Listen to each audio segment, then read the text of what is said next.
Hello everyone, welcome back to the channel. आज हम बात करने वाले हैं मार्केटिंग का एक बहुत ही इम्पोर्टेंट टॉपिक जो कि है एसटीपी मॉडल। अगर आप यूजीसी नेट या किसी भी कॉमर्स एग्जाम की प्रिपरेशन कर रहे हो तो ये टॉपिक आपके लिए सुपर इम्पोर्टेंट है। ओके, तो चलो स्टार्ट करते हैं।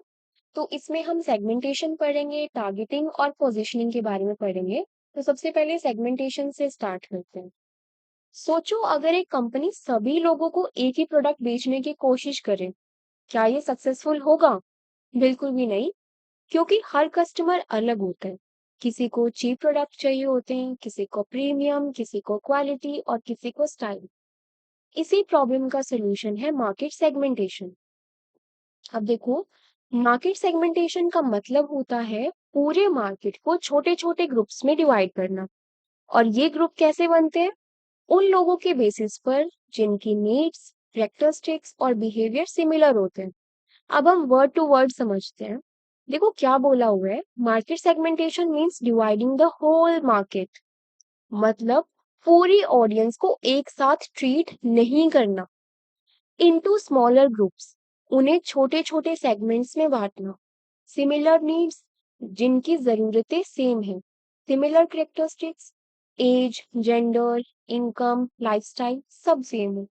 Similar behaviour, buying habit same हो। ठीक है, अब हम एक एग्जांपल से और अच्छे से समझने की कोशिश करते हैं। एक कंपनी शूज बेचती है, तो वो अपने कस्टमर्स को डिवाइड करेगी कि उसके कस्टमर स्टूडेंट्स हैं या ऑफिस वर्कर्स हैं या एथलीट्स हैं। स्टूडेंट्स के लिए चीप और स्टाइलिश शूज रखेगी, राइट। ऑफिस वर्कर के लिए फॉर्मल शूज रखेगी, एथलीट्स के लिए स्पोर्ट्स शूज रखेगी। यही होती है मार्केट सेगमेंटेशन। ओके, तो अब हम इम्पोर्टेंस समझते हैं मार्केट सेगमेंटेशन की। सबसे पहली बात है, ये helps understand customer needs better. मतलब कंपनी अलग अलग ग्रुप को समझ पाती है। स्टूडेंट्स क्या चाहते हैं, वर्किंग पीपल क्या चाहते हैं, रिच कस्टमर्स क्या चाहते हैं। जब नीड्स समझ आ जाती है तभी जो परफेक्ट प्रोडक्ट है वो बन जाता है, राइट। सेकंड है अनेबल्स टारगेटेड मार्केटिंग। मतलब कंपनी हर ग्रुप के लिए अलग मार्केटिंग स्ट्रेटेजी यूज करती है। Instagram ads for youth, newspaper ads for older people. इसका रिजल्ट क्या होगा कि राइट मैसेज मिलेगा राइट ऑडियंस को, जिससे बेटर इम्पैक्ट पड़ेगा। थर्ड है इम्प्रूव्स कस्टमर सेटिस्फेक्शन। मतलब कस्टमर को वही मिलता है जो वो चाहता है, right product at right price at right quality. Happy customer is equal to repeat purchase plus loyalty. I hope आपको समझ आ रहा होगा।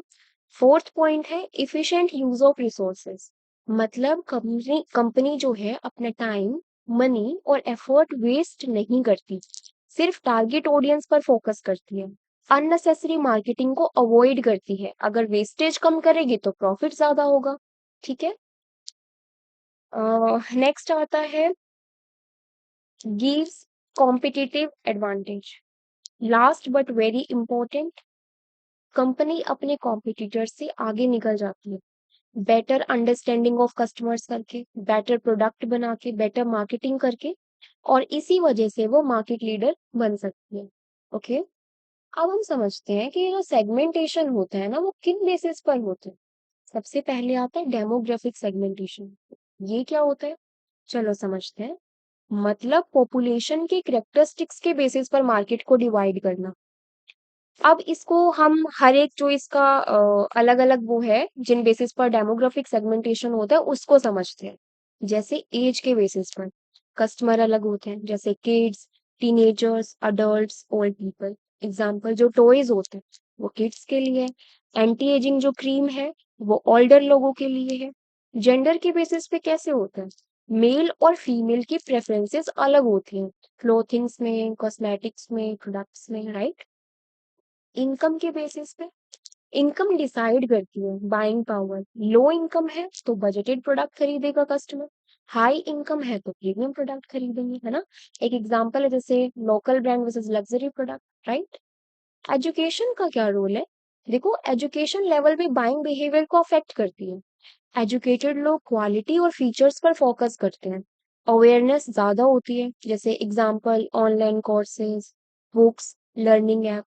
ठीक है, ऑक्यूपेशन ऑक्यूपेशन भी इंपॉर्टेंट फैक्टर है। जैसे स्टूडेंट हैं, एम्प्लॉइज हैं, बिजनेसमैन है। एग्जाम्पल जैसे जो फॉर्मल क्लोथ्स होते हैं वो ऑफिस वर्कर परचेज करते हैं, कैजुअल वियर्स जो है वो स्टूडेंट परचेज करते हैं, इस तरीके से।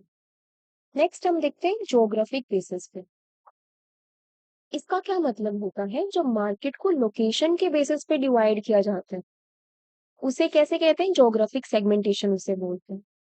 जैसे कंट्री के बेसिस पे डिफरेंट कंट्रीज में कल्चर, इनकम और प्रेफरेंसेस अलग होते हैं। जैसे इंडिया में स्पाइसी फूड पॉपुलर है, लेकिन कुछ कंट्रीज में माइल्ड फूड पसंद करते हैं। ठीक है। स्टेट के बेसिस पे एक ही कंट्री के डिफरेंट स्टेट्स में भी डिमांड चेंज हो जाती है। जैसे नॉर्थ इंडिया में विंटर्स ज्यादा होते हैं तो वुलन क्लॉथ्स की डिमांड ज्यादा रहती है। वही साउथ इंडिया में विंटर्स नहीं होते, है ना, कंपैरेटिवली कम है, तो फिर वहां पे क्या होगा कि वुलन क्लॉथ की डिमांड कम हो जाएगी। सिटी वाइज भी होता है। जैसे मेट्रो सिटीज में लोग मॉडर्न और ब्रांडेड प्रोडक्ट प्रेफर करते हैं, जबकि स्मॉल टाउन्स में अफोर्डेबिलिटी ज्यादा इंपॉर्टेंट होती है, राइट। क्लाइमेट की बात करें, ये सबसे इम्पोर्टेंट फैक्टर है। क्लाइमेट डिसाइड करता है कि लोग क्या यूज करेंगे। जैसे ठंडी जगह पे जैकेट, स्वेटर्स और वुलन क्लॉथ की डिमांड होती है, और गर्म जगह पे कॉटन क्लॉथ्स की। ठीक है। नेक्स्ट हम देख साइकोग्राफिक सेगमेंटेशन। जब मार्केट को लाइफस्टाइल, पर्सनालिटी और थिंकिंग के बेसिस पे डिवाइड किया जाता है उसे कहते हैं साइकोग्राफिक सेगमेंटेशन। जैसे लाइफस्टाइल, लाइफस्टाइल का मतलब है आप कैसे जीते हो। जैसे कोई फिटनेस लवर है तो वो हेल्दी और जिम प्रोडक्ट प्रेफर करेगा, और कोई लग्जरी लाइफस्टाइल फॉलो करता है तो वो ब्रांडेड और एक्सपेंसिव प्रोडक्ट परचेज करेगा। वैल्यूज, वैल्यूज मतलब आपके बिलीव्स। जैसे कुछ लोग इन्वायरमेंट फ्रेंडली प्रोडक्ट को इम्पोर्टेंस देते हैं तो वो इको फ्रेंडली ब्रांड्स चूज करते हैं। इंटरेस्ट होता है, इंटरेस्ट मतलब आपको क्या पसंद है। जैसे किसी को ट्रैवल पसंद है, किसी को गेमिंग, किसी को फैशन। कंपनीज इन इंटरेस्ट के अकॉर्डिंग प्रोडक्ट बनाती है। एटीट्यूड क्या होती है, सोच और नजरिया। एटीट्यूड डिसाइड करता है कि आप किस चीज को कैसे देखते हो। जैसे कुछ लोग न्यू टेक्नोलॉजी जल्दी अडॉप्ट कर लेते हैं और कुछ लोग ट्रेडिशनल चीजें प्रेफर करते हैं। ठीक है, इस तरीके से। नेक्स्ट हम बात करते हैं बिहेवियर सेगमेंटेशन की।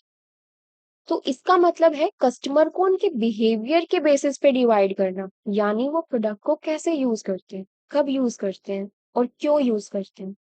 इसमें सबसे पहले आता है यूसेज रेट, यानी कस्टमर प्रोडक्ट को कितनी बार यूज करते हैं। हैवी यूजर्स जो उनको डेली, फ्रिक्वेंटली या फिर डेली यूज करते हैं। लाइट यूजर्स जो कभी कभी यूज करते हैं, राइट। फिर आता है ब्रांड लॉयल्टी, यानी कस्टमर किसी एक ब्रांड के प्रति कितना लॉयल है ना। लॉयल कस्टमर हमेशा सेम ब्रांड खरीदेगा, बट जो स्विचर्स हैं वो स्विच करते रहेंगे, बार बार ब्रांड चेंज करते रहेंगे। जैसे एग्जाम्पल, कुछ लोग क्या होते हैं ना, एक ही ब्रांड के शैम्पू यूज करते हैं, पर कुछ लोग होते हैं जिन्हें ना मंथली स्विच करने की आदत होती है कि जब आज ये वाला प्रोडक्ट ट्राई कर लेते हैं, नेक्स्ट में किसी और कंपनी का ट्राई कर लिया, इस तरीके से। बेनिफिट सूट होता है, यानी कस्टमर प्रोडक्ट से क्या बेनिफिट चाहते हैं। कोई क्वालिटी चाहता है, कोई लो प्राइस चाहता है, कोई स्टाइल या स्टेटस चाहते हैं। ठीक है। एक एग्जांपल लेते हैं। जैसे एक टूथपेस्ट है, टूथपेस्ट में कोई व्हाइटनिंग चाहता है तो कोई cavity protection, right. Buying occasion भी देखा जाता है, यानी कस्टमर कब प्रोडक्ट खरीदते हैं। रेगुलर ओकेजन यानी कि रोजमर्रा के लिए जो चीजें यूज की जाती है। स्पेशल ओकेजन जो कि फेस्टिवल्स, बर्थडे, वेडिंग्स के लिए होती हैं। जैसे एग्जांपल, स्वीट हम डेली खरीदते हैं लेकिन फेस्टिव सीजन पे हम बहुत ज्यादा खरीदते हैं। ठीक है, इस तरीके से। अब हम ये देखते हैं कि सेगमेंटेशन तो हमें देख लिया कि सेगमेंटेशन किन किन बेसिस पे होता है, लेकिन इस सेगमेंटेशन की प्रोसेस क्या होती है। सबसे पहले होता है आइडेंटिफाई द ओवरऑल मार्केट, यानी आपको ये समझना है कि प्रोडक्ट किन लोगों के लिए है। पूरी पॉपुलेशन नहीं, बल्कि हमें रेलिवेंट ऑडियंस चाहिए। एग्जाम्पल, अगर आप स्किन केयर प्रोडक्ट बना रहे हो तो आपकी मार्केट क्या होगी, वही लोग ना जो स्किन केयर प्रोडक्ट्स में इंटरेस्टेड है, राइट। सेकंड होता है चूज सेगमेंटेशन वेरिएबल्स, यानी किस बेसिस पर आप मार्केट की डिवाइड करोगे। Age, gender, income, behaviour, location. जैसे एग्जाम्पल ले लेते हैं, क्लोथिंग ब्रांड अलग अलग डिजाइन बनाते हैं, यंगस्टर्स के लिए अलग, अडल्ट्स के लिए अलग, टीनेजर्स के लिए अलग, राइट। फिर है develop market segmentation. Third step क्या होता है, जब आप सिलेक्टेड वेरिएबल्स के बेसिस पर ग्रुप क्रिएट करते हो। सिमिलर नीड्स वाले लोगों को एक ग्रुप में डाल दिया जाता है। जैसे वर्किंग प्रोफेशनल्स हैं उनको एक ग्रुप में, सीनियर सिटीजन उनको एक ग्रुप्स में, फिर उनकी नीड्स के अकॉर्डिंग प्रोडक्ट प्रिपेयर किए जाते हैं, राइट। फोर्थ है evaluate and select target segments. Her segment को इवेल्युएट किया जाता है कि साइज कितना है, प्रॉफिट पोटेंशियल कितना है, कंपटीशन कितना है। फिर कंपनी डिसाइड करती है कि किस सेगमेंट को हमें टारगेट करना है। ठीक है। फिफ्थ स्टेप होता है डेवलप पोजिशनिंग स्ट्रेटेजी, यानी कस्टमर के माइंड में अपनी ब्रांड की एक यूनिक इमेज बनाना ताकि वो ब्रांड उन्हें याद रहे। इसके लिए हम सोचेंगे कि हमें ऐसा क्या डिफरेंट ऑफर करें, क्यों कस्टमर आपको चूज करें। एग्जाम्पल, कोई ब्रांड खुद को अफोर्डेबल दिखाता है, कोई प्रीमियम क्वालिटी का दिखाता है। ठीक है। लास्ट हम देखते हैं अलग अलग मार्केट कवरेज स्ट्रेटेजी।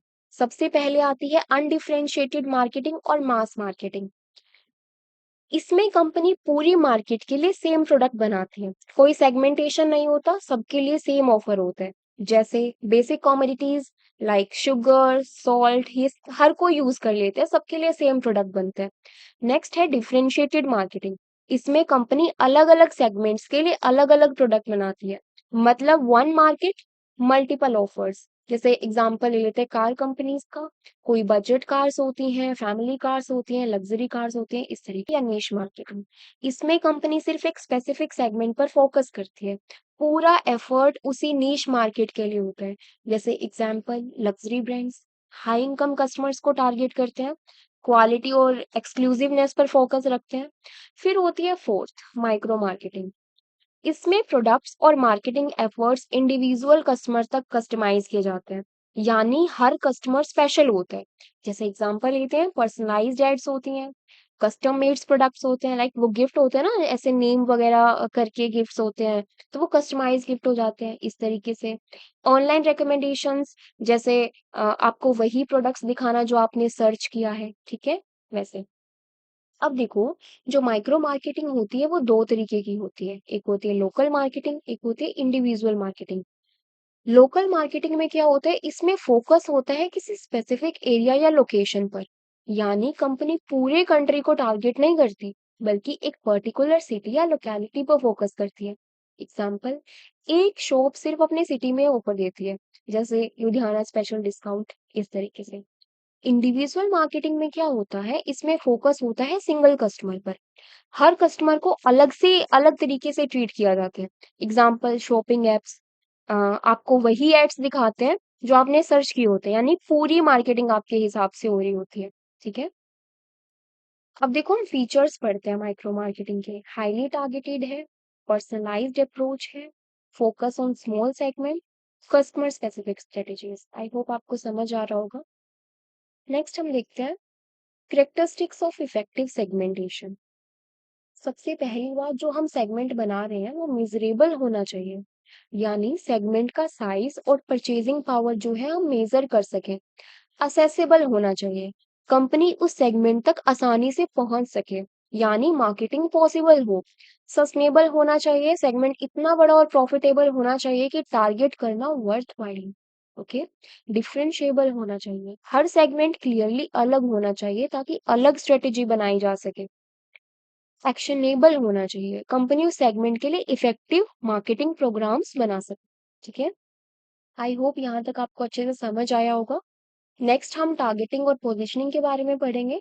ओके, अगर आपको वीडियो पसंद आई हो तो प्लीज चैनल को सब्सक्राइब कर लेना और वीडियो को लाइक कर देना। Thank you so much.